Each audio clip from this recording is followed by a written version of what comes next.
Nets Wednesday, game. yeah? That's the season opener. Yeah. Regular season opener. Wednesday night, 1 week from tomorrow night. They'll be in Brooklyn to play the Nets. That's Kyrie Irving and the Brooklyn Nets. Nope. He's with Dallas now. Oh, I wasn't even sure if he was still playing. Yeah. Okay. How's he doing there with Dallas? Well, they had a bad season. Oh. But he likes it. He re-signed with them. All right. Well, there you go. Sees the writing on the wall. So the Nets have who? Ben Simmons? Yeah, I think so. All right. Well, he's been around the league. Because they traded a bunch of... Because they traded Durant away.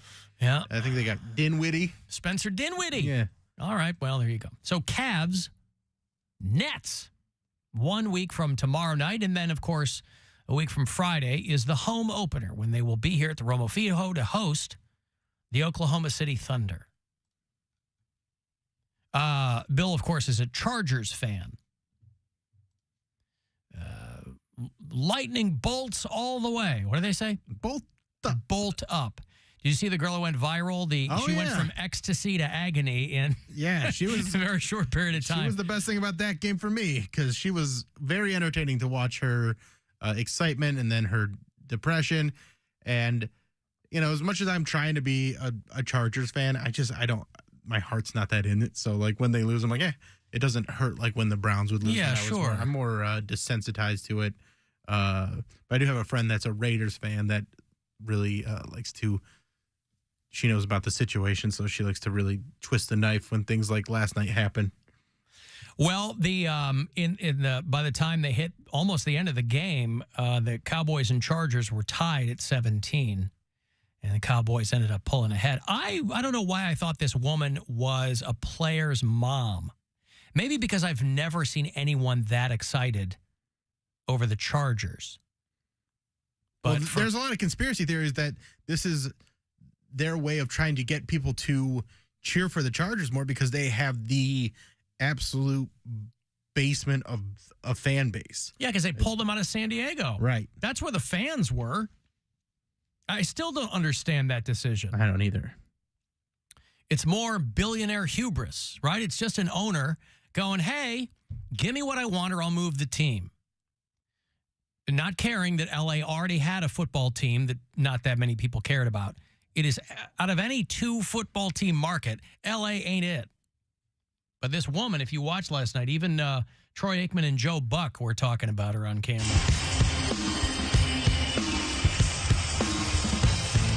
Just pure ecstasy. Chargers fan. As the Chargers have tied it at 17. If there's a definition of pure ecstasy, that's it. That's going to be all sync wrong. Okay, well. Anyway. Yeah, we can't do. If we do the video, we got to go through the cable because it'll sync all wacky. Anywho, like a true Chargers fan, her night ended in pain. They were able to score a field goal, the Cowboys, and Cowboys are up 2017, about 2 minutes left to go in the game. And then Justin Herbert threw a throws game-ending interception. And that was that. Justin Herbert is a very good quarterback until it matters, and then it all falls apart. Oh, boy. He's got all the tools, but he cannot make those big plays in the big moments. And it is just happening again and again and again because they have lost 6 games in the past 2 seasons by 3 points or less. That's second in the league. I think this season they've been in every single game. They could as easily be undefeated as they could be completely not even have won a game. Right. So the one thing that because that dude was Rookie of the Year a few seasons back.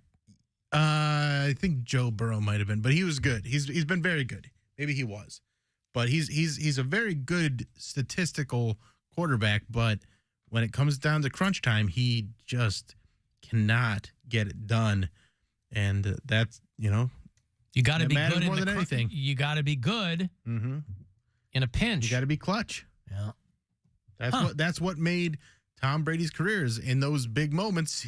He showed up. He led the legendary comebacks again and again and again. So being a Chargers fan right now feels a lot like being a Browns fan did for all those years. Look, the birds are real, and y'all was talking about nature yesterday.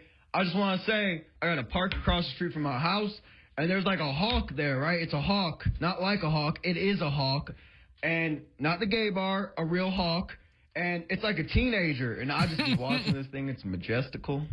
It's beautiful. Birds are real. Birds are real. Yeah. I'm Is that the uncompetable guy? Is that the think same so. dude? There's He's like our little McConaughey over there. Uncompetable.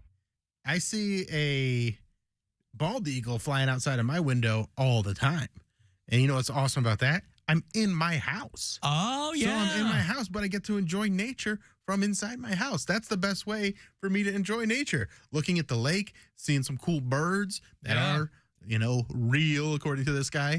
very majestical. It's very majestical. Very majestical. I give this guy actually more points that he knew what hawk was. The gay bar. Well, I know where the hawk is. A lot of I've people had a don't. drink there. A lot of people don't know where or what it is. Try by no class, yeah? Isn't that the hawk over there? A little further down, but yes. Yeah. Look, the birds are real, and y'all was talking about nature yesterday. I just want to say, I got a park across the street from my house, and there's like a hawk there, right? It's a hawk, not like a hawk. It is a hawk, and not the gay bar, a real hawk. And it's like a teenager, and I just be watching this thing. It's majestical. It's beautiful. I love it. Birds are real. Birds are real. Could be a drone. Uncompetable. Huh? Could be a drone. I don't know if it is the same guy. I don't think it is. Uncompetable. Maybe. All right, well, whatever. He's not across the street from the hawk. There was a hawk in the park across from his. We saw bald eagles, on our way down to Louisville. We stopped at the Cincinnati Zoo. We had never been to the Cincinnati Zoo before. That's a legit zoo. I don't know if it's the layout. I don't know if it's, a lot of times you'll go to a zoo and sometimes it's just your timing, right? Like the animals are sleeping or something. And, but that Cincinnati Zoo, my daughter wanted to see the baby hippo. And so we pulled over there and spent a few hours at the Cincinnati Zoo. Not too shabby. The popcorn's good. They had sloths. Sloths are great. The red panda was nowhere to be seen, but other than that, that's a bummer. The red panda is one of the stars of the show. They're very adorable. I know. Nowhere to be seen. But everything else, it's pretty fun. It's all right. Of course, I'll be walking this Saturday morning at the Cleveland Metro Park Zoo for the Alzheimer's Walk. That'll be 2 zoos for me in 8 days. How you like that? I'm like a zoo master. Yeah, I'm like a zoo master. Are you a zoologist at that point? Nope. Oh, okay. Hey, it's it's a Zoobly Zoo. I got $1,000 here. A chance for you to grab some money, courtesy of the Buzzard Bookie. Good luck. This is your chance to bet with the Buzzard Bookie and win $1,000 now. Enter this nationwide keyword at WMMS.com. Deposit. That's deposit. Enter it now at WMMS.com. We were watching a documentary last night on Hulu. It just dropped called Monster Inside, America's Most Extreme Haunted House. Have you heard about this? No. Okay, so there's this guy, the McCamey Manor. This was the granddaddy of the extreme immersive haunted houses. Okay. We've talked about the haunted houses like... Is this the one that you win like $20,000 if you make it through? Yes, except it's all bull shrimp, and it's all because there's no way the guy's going to pay you $20,000. Guy can barely keep the lights on, and it's a weird. I still can't kind of get my arms around it because I thought it was going to be about how crazy this haunted house is, but it is that obviously that's the crux of it, but it's like a hit piece on the dude who runs it. So they're like talking to people about how he's a manipulator and he treats people. I'm like, you guys all signed like these 40-page waivers. Right. Well, isn't the whole thing to try and get you to leave? So, like... Yeah, so he's going to be like, a douche. No one is going to... Even people who get towards the end. He's like, no, you can't handle anymore. So either you pull the chute or this guy does. Or he does. Yeah, nobody's going to get $20,000, but this guy's got a wait list a mile long of people who are like, I'm going to get that $20,000. What? This guy, Russ McCamey, who's a Navy veteran, who brings all these damage cases, to his haunted house. People are like, I want to be tortured. I didn't have a mom, that kind of stuff. And so, yeah, there's some psychological manipulation. I just don't, listen, you do you. I don't understand the people who want to be put in a metal box just to see how far they can get pushed. But I guess it's kind of interesting. But I thought it was going to be something different. It's like 90 minutes, but it's on Hulu. It's called The Monster Inside. And the guy's pretty sketchy, but that's a lot of people are sketchy. You're like on the house business. You signed the waiver. I mean,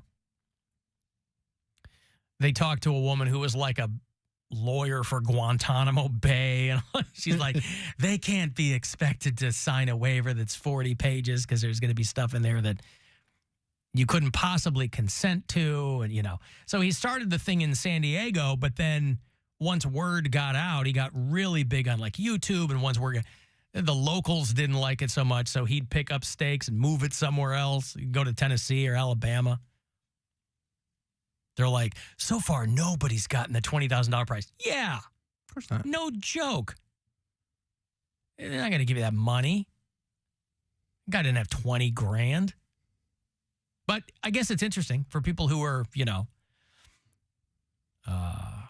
into that kind of stuff. You hear the preacher who was going off on Halloween, one of these strip mall preachers, just these guys they always sound coked up. I don't know what the thing is. These guys that like take over an old J.C. Penney, like they're Baby Billy like Bible Baby bonkers. Yeah. Now, we don't shy away from controversial subjects. There's never been anything good come out of Halloween. It is a holy night to Satan. I ain't compromising for your mama, my mama, or anybody else's mama. Little kids knocking on doors asking for candy is a waste of candy. Show up as a Power Ranger, literally possessed of the devil. Wonder Woman or Spider-Man, trick or treat, smell my feet, get some candy, little baby Jesus. Pumpkins and corn. Is this his edit, or did somebody make this edit? It's hard to tell. It's so funny. Hard to tell. Candy is a waste of candy. Show up as a Power Ranger, literally possessed of the devil. Wonder Woman or Spider-Man, trick or treat, smell my feet, get some candy, little baby Jesus. Pumpkins and corn and stalks and gourds, full-blown witchcraft costumes for pets. Hey, Halloween is evil. If you got friends that live in a graveyard, you need some friends. I don't care nothing about no pumpkin spice, Charbucks latte. You have demons. Charbucks? Pumpkin spice Charbucks latte. You know why he doesn't like Starbucks, right? Because of the gays? And the semen in the latte. I forgot about that. He found out. You think he found out? I mean, that was quite a while ago. I bet you that there was a letter from corporate at some point that said, hey, stop doing that. Preachers talk to each other. Stop doing that. They were taking specimens of male semen and they were putting it in the blends of their lattes. Lattes. What happened to that guy? I know he lost his church. It got bought out like an LGBT group or something. Burn and burn. Burn and burn and burn. I was looking forward Everyone that practices sodomy from the day of this message will get cancer in the butthole. It'll burn and burn and burn. That guy was a Cassandra. He tried to tell us, but we didn't listen. Charbucks latte. You have demons that are trying to procreate with women. Demons are trying to change the structure and the DNA of humanity. That's why they're pushing this stupid vaccine so much. There it is, right? You knew it was coming. You knew there was at some point he was going to work in the vaccine. Halloween is for demons, like Pfizer. I don't know where this guy is, but I mean... They're pushing this stupid vaccine so much. It's a body changer. It's a DNA changer. And I'm not apologizing nor explaining that. Buck naked. Sorcery. You go to hell, no way around that. Star worship. You tell them I said so. Egyptian magicians. Halloween's about death, die, stab, kill. As if COVID didn't fear everybody enough in these churches that all closed down. Don't get me started on that, mask wearers. You're a devil worshiper. Oh, damn. Oh, I love it. And that's a super cut of the dude. Imagine sitting there for his sermon in real time. 90 minutes. You're like, Jesus Christ, He's what am not I doing with sparing my words. life? He's, yeah. Oh. Egyptian magician. Show up as a Power Ranger. Yeah. My name is Tarbash, the Egyptian magician. I do magic act. Okay. If you want to come in and audition? What I do, I eat hot coal. That's great. I stab customer and I with saber. And I sick my cat on my performers and they maul them on stage. Wow. But in my country, that's considered entertainment. That's considered magic. She's so sweet. Tarbash, the Egyptian magician. Was that what do they call the Jerky Boys? Jerky Boys, yes. When that guy said Egyptian magician, my brain went right to Tarbash. Tarbash. My name is Tarbash, the Egyptian magician. I do magic acts. Okay. If you want to come in and audition? Yeah, when you hear it, you could recite it by rote. I haven't heard that in a long time, but I know every beat of that call because we just beat the hell out of those Jerky Boys tapes. Tarbash, the Egyptian magician. Alan, what the hell? I was today years old when I learned that Funky Cold Medina was about drugging girls. Oh, we've talked about that before. Yeah. Yeah. Was Harambe at the Cincinnati Zoo? Yes, he was. Oh, I forgot about it. People are reminding me. I'm sure I did know it at some point, but that didn't come back to my brain. No, it did not. That was Cincinnati. Wow. Everything started there. All right. No, I don't think they have a Stephen Cant wants to know they have a statue of Harambe. I don't think that they do.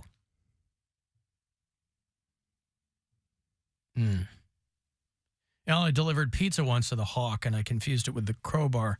Isn't the Crowbar out in Sandusky? There's a Crowbar downtown. Oh, there is. Around here now, too. Okay. Yeah, listen, Funky Cold Medina, there were a lot of songs back then about, the Beastie Boys were talking about Spanish Fly, right? Yep. In Girls, or what's the song? Brass Monkey. Brass Monkey's about getting drunk with girls and putting something in their drink. I mean, has there been a still existing band, even though they don't perform, obviously, has there been a band who has had to do a complete 180 on their early work, more than the Beastie Boys? Because those are like genuinely guys who evolved over the course of their career. Right. And so, you talk about how every performer would cringe if they heard their early material. Boy, the Beastie Boys.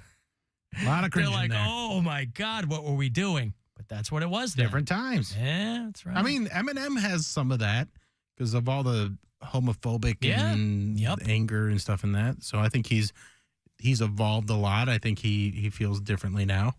Hopefully today, on his 51st birthday, he's casting his mind back to those days and wondering, maybe I was too hard on Kim. Maybe I should have written Stan back. Of course, that song... and he was trying to, but Stan had already done what he did. Yeah. If you remember the video with your buddy, Devin Sawa. I do. I remember that. It was about a series of letters between a rapper and the kid from South Park. I got a break here. If you want to send a text, 35192, AlanCoxShow.com is where the pictures show up, and we'll be The Alan Cox Show on 100.7 WMMS and everywhere you go on our free iHeartRadio app. Rover's Morning Glory. Let's say you're in a job interview. So what do you answer if they say, where do you see yourself in 5 years? Well, they asked me that for our last contract. Oh, they did? They asked to say, where do you see yourself in 5-6 years? And I said, as market manager taking your job. That's what I said. Rover's Morning Glory. Weekdays on 100.7 WMMS and 24/7 on our free iHeartRadio app. Your afternoon drive